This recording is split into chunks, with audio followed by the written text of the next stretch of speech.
This is Where We Live on Connecticut Public. I'm Lucy Opanasenko. Recent events in Ukraine show the 8-month-old war has ramped up. The Washington Post reports the country's capital, Kyiv, faces power outages and more damage after Russia launched sustained missile attacks this week there and in other cities across Ukraine. This escalation comes after the Crimean bridge was destroyed over the weekend. In a few minutes, we get an update from Missy Ryan, the Washington Post's national security reporter in Kyiv.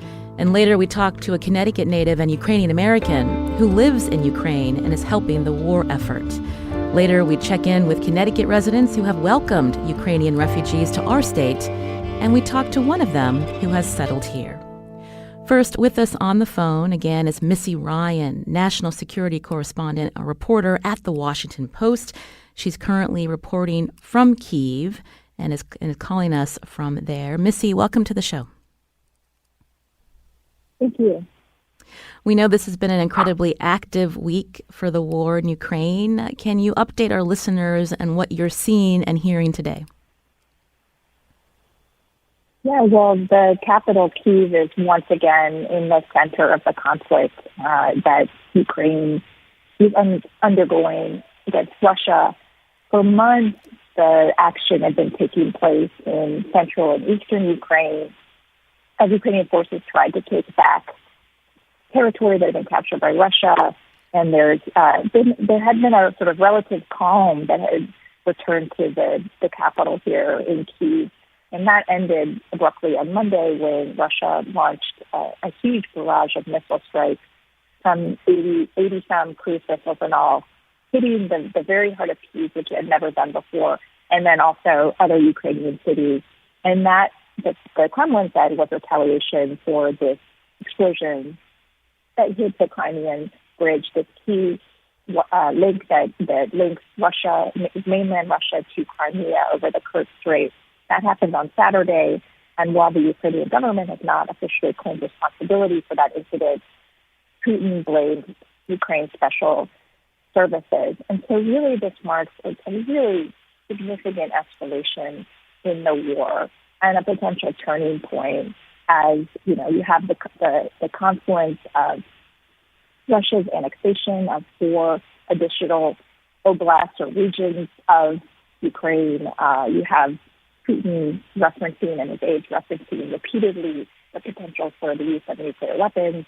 And then you have this attack that struck not just power stations or attempted to strike power stations, which is what happened here in Kyiv, but also civilian areas.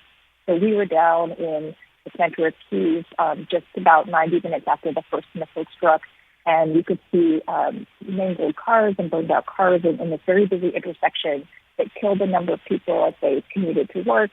And then another site right nearby was there was a giant crater that was left in a very popular park right next to a playground. And so, you know, this really is a moment where the Ukrainian government has hardened its stance, saying, not only are we not going to negotiate with Russia right now, we will not negotiate with any Russian government that includes Putin. And you have Western countries, the G7, NATO, saying we're going to provide more air defenses because clearly that is what's needed here in Ukraine. And at the same time, the Kremlin doubling down. So I think it's a very stark contrast there and a very high-tension moment in the war.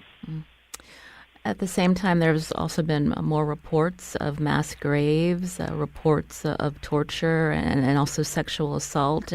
How are Ukrainians responding to more of these reports as they come out, Missy? Yeah, well, I think that is a significant element and why the Ukrainian position has hardened in recent months. You know, as Ukrainian forces take back more and more towns and villages, they found more and more apparent mass graves. We get more and more accounts of what life was like under Russian occupation, and that included apparently systemic abuses, including sexual violence, including torture. And this really has served to, I think, harden not just the Ukrainian government, but the Ukrainian people. And going out and talking to people here in Kyiv over the last few days, despite the ongoing threat of seemingly indiscriminate missile attacks, you just have this incredible resilience and defiance that you hear from Ukrainians who are here, many of them with their children, who are determined to stay in Ukraine despite what comes, and who really say that they're going to see this out for the long haul. So, I think that there is no sign of any sort of peace or political negotiation or detente anytime soon. And I think the big question is, where does this go in terms of the military fight and the potential for greater escalation? We know President Biden made comments about preparing for Armageddon and the possibility of nuclear war. What can you tell us about the response that you've heard in Ukraine? And, is this a real possibility, Missy? I mean, nobody knows what Putin would or wouldn't do. I mean, we have had some statements from the U.S. government who have their own means for monitoring this. There have been no signs, and from NATO as well, that there have been no signs that Russia is taking steps that would indicate the potential use of a nuclear weapon. President Biden said yesterday or the day before that he still sees Putin as a rational actor.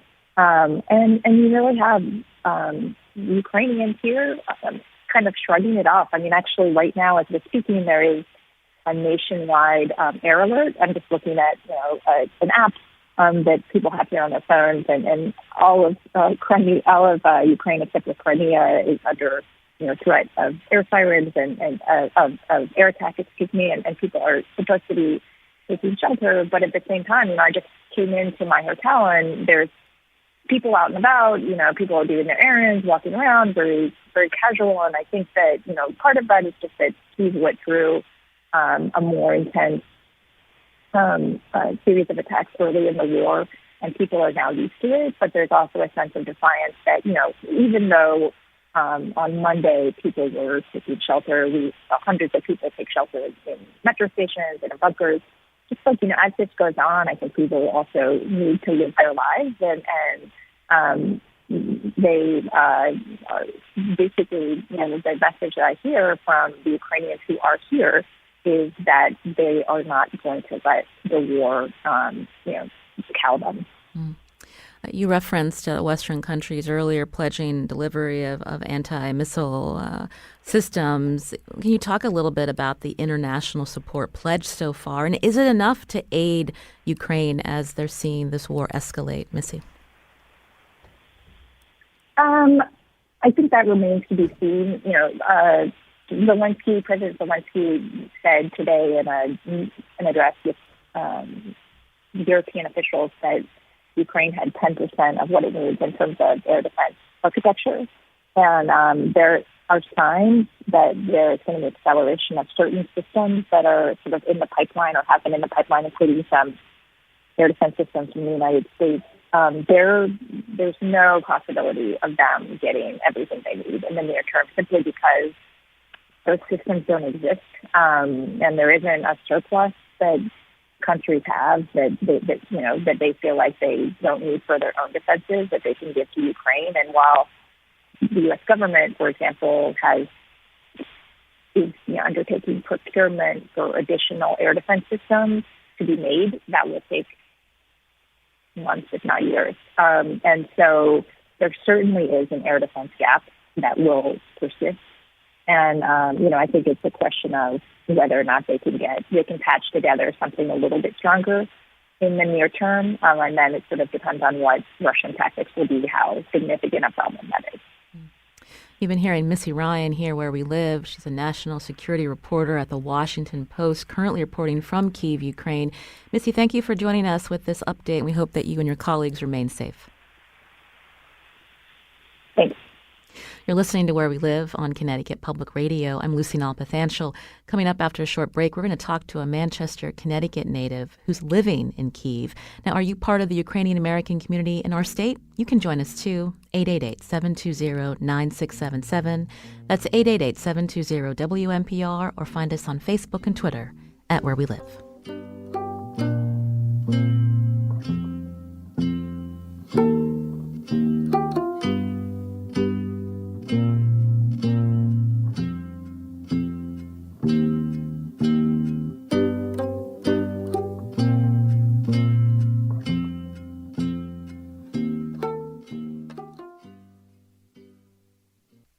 This is Where We Live on Connecticut Public. I'm Lucy Opanasenko. Today we get an update on Ukraine as Russia intensifies missile strikes in recent days. The Washington Post reports residents in Kyiv are preparing for potential cuts to power, heat, and water. My next guest is from Manchester, Connecticut, and has been living in Ukraine for some time. Larissa Babi has a newsletter chronicling her thoughts during the war there. It's called A Kind of Refugee. We'll tweet out a link on our Twitter at Where We Live. Larissa Babi joins us again from Kyiv. She's a writer, translator, and dancer.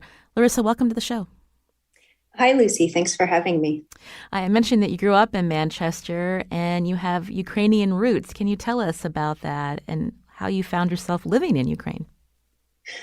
Well, I am, a grandchild of World War II. All four of my grandparents were born in Ukraine and under various circumstances had to leave their homeland in 1943. And so if we fast forward, that's how my parents came to meet in the Ukrainian American community in Connecticut. And eventually my sister and I were born.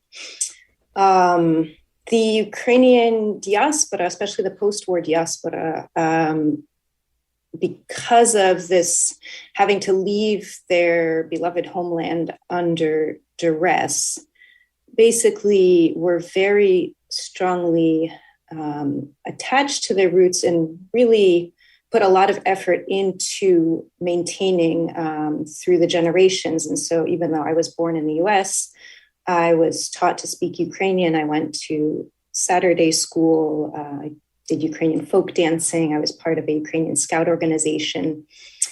And this upbringing kind of enveloped me in a great patriotic love for the homeland of my ancestors. And so when the war began, U.S. citizens, of course, were warned to return to the States, and you decided to stay in Ukraine. Why? Well, I've been living in Ukraine for 17 years now. I first moved here in 2005, basically as a way to learn something about what present-day Ukraine is like. And basically made my home here. I put down, I spent most of my adult life here and put down roots. And I've also invested a lot of myself in this country. I worked for many years in the contemporary art community. And when you've really put your lifetime and energy into making a place, the kind of place that you want to live in, even if you don't succeed, you kind of keep making these attempts over and over again. You really don't want to give it up. And so, come January of this year, I didn't want to leave my home. We had some tense conversations with my parents and my sister, who still live in the United States, and they were definitely concerned. And when it kind of came down to it, at some point, rather than arguing with them personally, I just wrote, kind of impassioned Facebook post the weekend before February 24th, explaining that if you just abandon your home, if you just abandon your place, if all the Ukrainians were just to kind of flee preemptively because maybe Russia might attack, at that time, I had no idea what was going to happen, then it's like a sort of preemptive capitulation. And what's the point? If you're invested in something and living somewhere, then your life is attached to it. Mm. And so what has life been like for you with this war now 8 months going and with the escalation? Can you describe what you have seen and also what you're involved in Kyiv to help the war effort? Well, a lot has happened over the past 8 months. On February 24th, I woke up in my bed in Kyiv, and a friend of mine called and alerted me to the fact that we were being hit by missiles from Russia. It was a great shock and surprise. And at that day, I fled Kyiv with several friends and our cats. And I spent the first few months from the end of February, probably till about May, in the Western Ukrainian city of Lviv. And this entire period of time has just been like endless uncertainty and a kind of adapting to the moment. On the one hand, there is this need to take care of yourself and your survival. But on the other hand, as long as I am okay and at any given moment, I want to do what I can to help others. Being an American and being in touch with Americans was sort of an organic, it so happened that everybody I had ever met in my entire life who knew that I was Ukrainian started contacting me immediately in those last days of February. And they not only wanted to know if I was safe, but they wanted to know how they could help. So I became a kind of liaison with kind of a string of different aid organizations. I've done everything from helping, basically coordinating between people living abroad who want to either donate money or supplies to help people in Ukraine. And I've worked with organizations that help refugees in the west of the country, that provide medical aid to hospitals, to soldiers on the front line, and more recently with members of the Ukrainian armed forces who are doing both aerial reconnaissance and building their own drones from scratch to put to use on the front lines. We heard from Missy Ryan from the Washington Post earlier, and she talked about the resiliency of the Ukrainian people, the fact that there was an air alert going on right now and people were still walking around. And I'm wondering if you can talk about that and what it's like to be in Kyiv right now. Well, I have, over these past 8 months, I've been in many places and kind of with like varying degrees of safety. I have lived in the city of Mykolaiv for a couple of months in the summer, which is, 10 to 15 miles from the front. And that's a city that was being, and is to this day, actually today, there was a pretty serious missile strike that killed several people in a residential building, but it's hit by Russian missiles on a daily basis. And then I've been in Lviv in the West, and I've been in Poland, and I was even in the United States. And something that I noticed is the further you are from the actual events of war, the easier it is to kind of get, by imagining the horrors that you see in the media and just kind of imagining how scary it could be, I become more fearful. And when I'm actually on the ground and in a place where, I understand that I live in a war zone, and you just sort of accept that. You put a lot of trust into your own senses, your physical senses, to be able to hear if something explodes. You can kind of gauge the distance that it is from you. And even in your own intuition of just kind of having a feel for your environment. And so a lot of decisions you make on the spot. You can't really know in advance what you're going to need to do. You need to be prepared for a lot of different things and a lot of different scenarios and kind of hold all of those possibilities in mind. Mm. I mentioned your blog on Substack, and again, we tweeted out a link at Where We Live. In one of your excerpts, you've written, if Russia stops fighting, the war will end. If Ukraine stops fighting, Ukraine will disappear. Can you talk more about what you were hoping to convey in that particular post?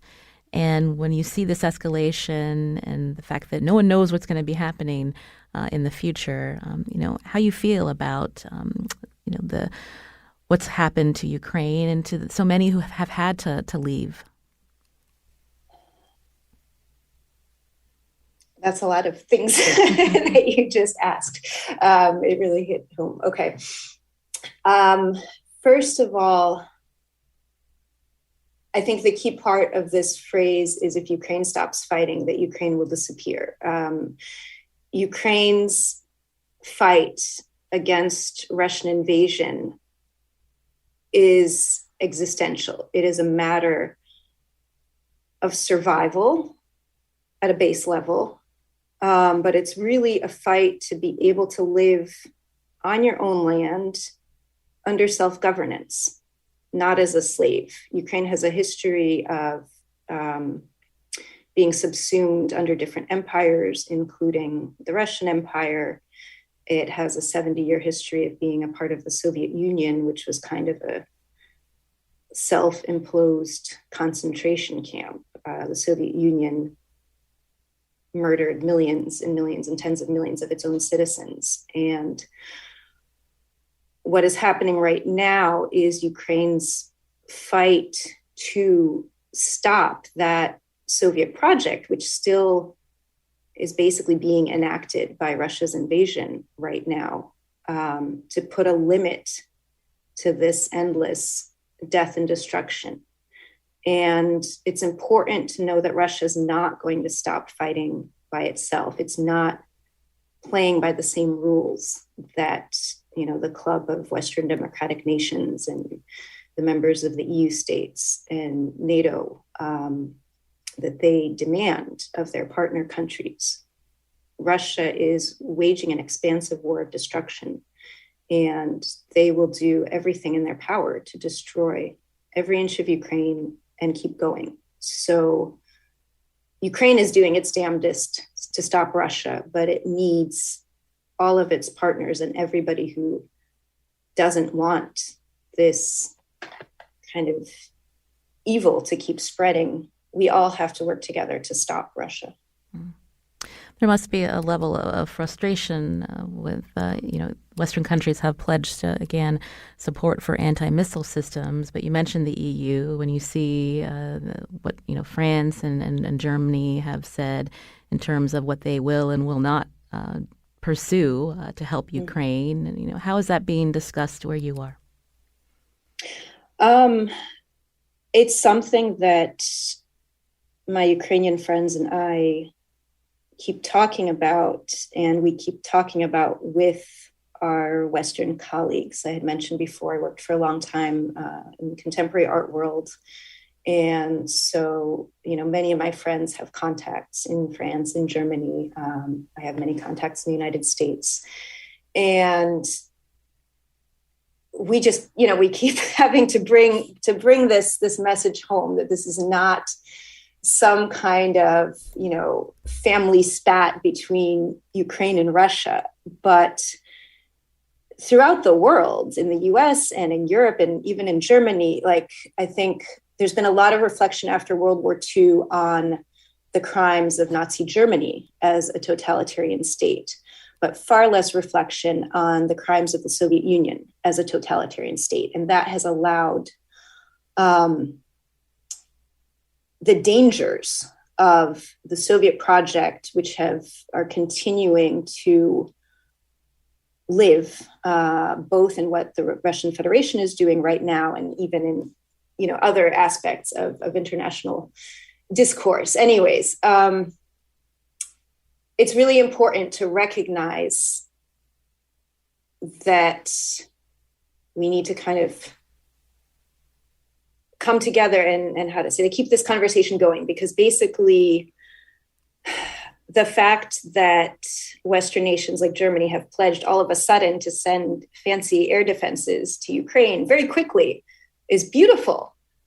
But it's nice that they decide to do that, after 84 Russian missiles were sent into civilian targets all over Ukraine. This war has been going on for 8 months at this scale.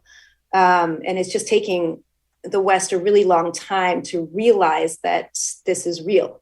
And that if you don't do anything, more people are going to be dying, and your inaction basically means that these deaths are on your conscience. Mm-hmm. Larissa, what are your conversations like with your family? They must be hard conversations at times. They must worry about you. Yes. My family has been incredibly supportive, and I'm deeply, deeply grateful for, first of all, that they don't tell me about how much they worry. They kind of keep that to themselves. And we speak at least once a week over Zoom, kind of like we did earlier. They have sent a lot of money to various organizations that I've been involved with to help both Ukraine relief efforts and Ukrainian military efforts. They are also doing a lot in Connecticut and in their local communities to kind of rally support for Ukraine, including from the US government to help supporting Ukraine's war effort. So I appreciate that a lot. Well, we appreciate the time you've spent with us here on the show. Larissa Babi, again, a writer, translator, and dancer who lives in Kyiv, Ukraine. She's a Manchester, Connecticut native. We thank you for your time on the show. We'd love to catch up with you again in a few months. Thanks so much, Lucy. You're listening to Where We Live on Connecticut Public. Coming up, we're going to hear from a Ukrainian who has settled in Connecticut and learn more about efforts in our state to help others who fled since the war began. First, Where We Live brings you conversations about Connecticut and its residents, and we talk about issues that impact us here at home. Please help support the programming you hear on Connecticut Public with a pledge.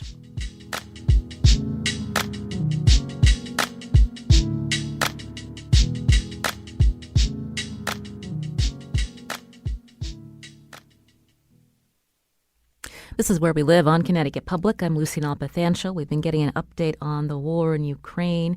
And my next guest is a private immigration attorney from Murtha, Cullina, who started a matching program to help Ukrainian refugees settle in our state after the war began. To date, Dana Bucin has matched more than 80 Ukrainians with Connecticut families.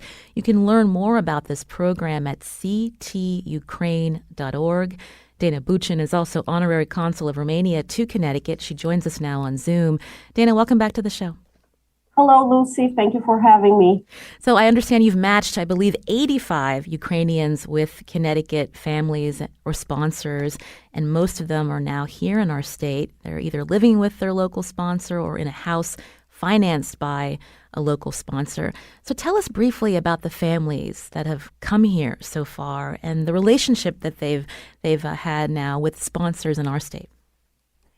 It is important to note that these sponsors are ordinary citizens, people who are not even related to the refugees, people who have reached out to me following the press coverage of my trip to the border with Mexico, where I went to help about 2,000 Ukrainian refugees back in April.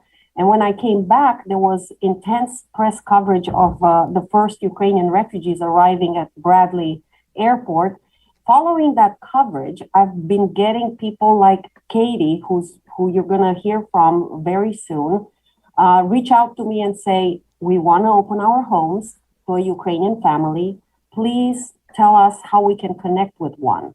At the beginning, I didn't know how to do that connection, but it turns out that following my border trip, a lot of Ukrainians signed up with me to be matched with Connecticut sponsors. I've also gotten calls from Romania, from Ukrainian refugees who took temporary shelter in Romania, and they wanted to come here as well. And on the other side, I got sponsors from all over the United States reach out to me in response to the press coverage. So I saw an opportunity to do this matching program, which is completely voluntary, and it's a public service initiative of the Honorary Consulate of Romania with the law firm of Murtha, Cullina. And 85 refugees who come from all over Ukraine, but especially the eastern parts of Ukraine, have been resettling in Connecticut under the Uniting for Ukraine federal humanitarian parole program that has been in effect since late April 2022.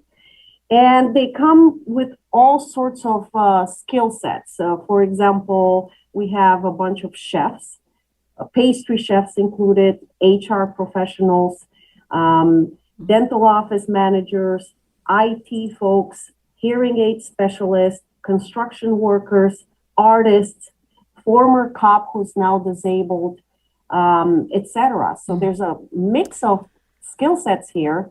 And I am very proud to report that the Romanian American community, whom I'm proudly representing as an honorary consul, has stepped up to the plate to help our Ukrainian neighbors and has offered them jobs at their businesses. For example, Transylvania Restaurant and Bar that's opening, the grand opening is October 22nd, is hiring Ukrainian refugees. We have Villa Luisa, who's also hiring Ukrainian chefs, etc. It's really great to hear that so many people have stepped up to help. You mentioned Katy, that's Katy Bloss, who is a Gilford, Connecticut resident who's with us on Zoom. Katy, welcome to the show. Thank you. So tell us how you've been helping Ukrainians who've had to leave their homes and resettle here. Well, back in the 90s, during the Bosnian War, of course, like today, where we see all of the horrific video of the attacks in Ukraine, we were watching back then the attacks in Bosnia and just hearing how awful that war was. I was a single parent working full time. My oldest daughter, Jessie, was 7 years old, and we attended a church in Brantford, and a couple came to our church and asked if people would consider sponsoring Bosnian refugees, many of whom had been in refugee camps for years. And not knowing any better, I raised my hand and said, sure. I had I had a 3-bedroom house, and I moved my daughter into my master bedroom, and I had 2 bedrooms, and ended up sponsoring 2 different families that lived with us for a while, and helping them get on their feet and find jobs and apartments and furniture and all of that. And that extended out to, I probably have, 20 or 30 wonderful Bosnian friends, and that, are still friends to this day. And it was such a great experience for Jessie and I. I never forgot that. And you did it again. When we heard about the Ukrainian war, we started thinking about this. My husband, Bill, and I were talking about it when the Afghanis were airlifted last summer. But housing, of course, is an issue. So we looked around and found a house that needed a lot of help. And I spent about 5 months fixing that up, and with the idea that we were going to have at first Afghanis, and then a lot of them were rehomed, and the Ukrainian war started. And I was a little frustrated in how to make this move a little faster. And I saw the news about what Dana was doing and reached out to her. And she was wonderful, and the connection was great, and just happened pretty quickly. And so you've been helping Nina and her family? Well, so what we thought, the house that we fixed up is actually, it has about 5 bedrooms. And what we thought was that that we would join 2 moms together, since their husbands can't leave, and moms with kids, and hopefully they would help to support each other. So it's Nina and her son Damien and daughter Kate, and then Olena and her daughter Lisa. Right. They did not know each other. So I said, listen, I connected with them on WhatsApp, and I said, you guys have to talk and see if you want to do this. Yeah. And Nina is with us as well. Nina Opanasenko, again, who's Ukrainian, who came here with her 2 children. Nina, first of all, we're so glad to hear that you've been welcomed by Katy and others. Tell us about your time here in Connecticut. Hi, thank you. Tomorrow will be almost 3 months since I'm in the US, in Gilford also, and I like it. And tomorrow, I think you'd also mentioned before the show that you'll be starting your first job in the States? Yes, I will be cook in new restaurant in New Haven. Wonderful. And how are your children doing since the move here? Also, they both are at school. My daughter is junior, and my son is in 3rd grade Cox School. And you mentioned you've been here for 3 months. Tell us about your decision to leave. Also, I leave Ukraine in probably 1 week after war starts, and I go to Poland during long 6 days. I drive 15 hours per day across 4 countries to a abandoned house in Poland village, and I live here almost 5 months. and Polish people are very afraid that Poland can be next country where war starts. So my decision to go to US was very hard, but I did it. Mm. And you've gotten support from people like Katy and Dana. What do you want our listeners to know about the Ukrainians who've had to leave their home and start a new life here? Yeah, in Ukraine, I have a very good life. I have everything. I was a homeowner. I have a nice job, and I like it. I have all opportunities to travel. I have friends. So it was really hard. And here I learn every day, like everything, like casual things for Americans. For me, it's sometimes hard, like go to grocery or order something or do any paperwork. Or just understand the local culture. But I study it almost every day. Dana Bucin is still with us as we hear Nina talk about her transition. You know, the journey here is one thing, but the ability to restart their lives is a whole nother journey. And can you talk about that, Dana? Sure. The first obstacle that Ukrainian humanitarian parolees have is navigating the travel authorization that they have to obtain to even come to the United States. Fortunately, that's the simplest part. Then they have to step on U.S. soil and apply for a work permit, which can take anywhere from 4 weeks to 3 months to obtain. Fortunately for Nina, she already received it. Our office assists refugees with obtaining the work permit. Then her next hurdle in terms of paperwork is accessing federal benefits that are available to humanitarian parolees and refugees in general, such as health insurance, health coverage, or cash assistance, if that's the case. Or English language lessons or job placement services, which in the state of Connecticut are administered through refugee relocation agencies such as IRIS. Then the next burden is figuring out what to do by the end of the 2 years that she received on humanitarian parole. It could be that she wants, if she does want to stay in the U.S. permanently, in which case we have to figure out her options. It could be asylum. It could be a green card sponsorship through employment. It could be a number of other things that would help her stay here. Asylum is an appropriate remedy for a person in this situation because she risks persecution if returned back to Ukraine based on her nationality as Ukrainian by a force with the Russian army that the Ukrainian government cannot yet control. And so that's the classic definition of someone who deserves asylum protection. It would be my honor to represent her with that. Well, thank you for laying that out for us, Dana. Nina, we're happy to hear that you and your children are doing well, and good luck on your first day on the job tomorrow. We thank you for coming on the show to share a little bit of your story with us.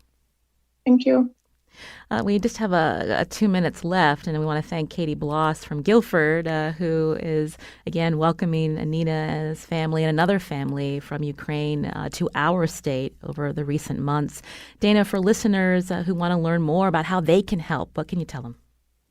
Yes, first and foremost, housing. It's our priority need right now. A lot of people want to help, but we need people who have housing or the means to pay for rent for these refugees, at least for the first 3 to 6 months until they could, get their bearings and get a work permit and start working. So if you are a person who could mobilize housing, not only by yourself, but with the help of your support system, access ctukraine.org or Google my name, Dana Bucin, and contact me because I could be matching you with a Ukrainian family. We have over 200 Ukrainian families still needing to be matched.